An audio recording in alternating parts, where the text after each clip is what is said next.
dangerous, inconsiderate, reckless, hopeless.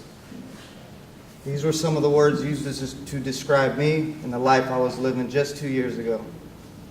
Like so many others fighting this monster, I too have a past of early drug and alcohol abuse, always playing the victim and blaming everything else for my decisions, trying to justify my selfish actions and looking for comfort in my addiction. How could I do this to the people that care so much about me, the people that mean the most to me? My mother, getting countless calls from the jailhouse, expecting and waiting for her nightmare to become a reality, receiving the phone call that I have done something irreversible, the nauseating heartache I put on my sister by her having to explain to my niece that I am no longer allowed to see her. Why, with so much at stake, did I still make reasons and excuses to fuel my insanity?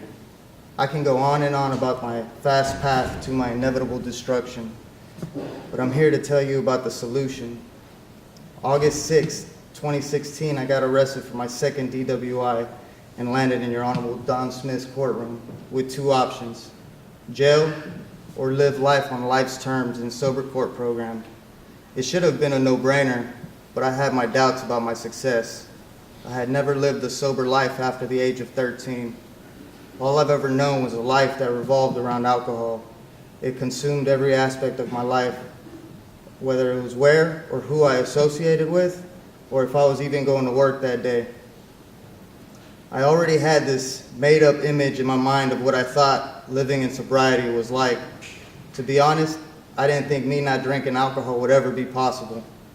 I've heard the promises recovery would bring, but I had my doubts that it could ever happen to me. But I wanted it. I wanted it all to be true. I wanted to live the normal life and spend time with the people that truly cared about me, not constantly thinking about my next drink. I know the only way to accomplish this is to completely give up drug and alcohol use. I know this with every fiber in my body because 1 is too many and 100 is never enough. Sober Court not only gave me the opportunity and encouragement to live the life I thought to be impossible, they gave me the tools and a drawn-out map to guide me through my journey of recovery. Of course, there was obstacles to overcome, lessons to be learned, and tests to pass. But Ms. Zedepak had armed me with knowledge of what's to come and how to keep my focus and composure through whatever life put in front of me. Not only were my days of sobriety accumulating one day at a time, they were becoming easier, more enjoyable. I was slowly changing my thinking, my mannerism, choices. I was changing my life one day at a time. Even the people around me began to take notice in my new walk. My relationships grew stronger than ever before. I had earned achievements and promotions in my line of work. All the promises and cliche sayings were coming true. Now, I'm not saying any of this came easy. It's a fight. It's a daily battle. It's full of choices and decisions. I have gained strength in learning my weaknesses. Addiction is powerful and cunning. It disguises itself as a solution, and most of the time is brought to us by friends, not enemies.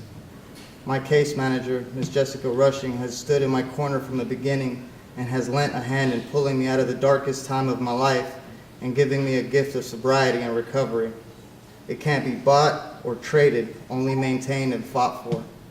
I once read sobriety is measured in actions taken daily, not days without using. Sober Court has helped me change everything in my everyday life, allowing me to mature mentally and emotionally so I can live life to its fullest. A big and sincere thank you for everybody in the Sober Court. You really are making a huge impact into this world. And to the ones still fighting the battle, seeking a different way to live, know that you are not alone. There is a beautiful and fulfilling life within reach. I stand before you a new man, restored and undeniable hope that recovery can be attained. It's not easy, but it's well worth it.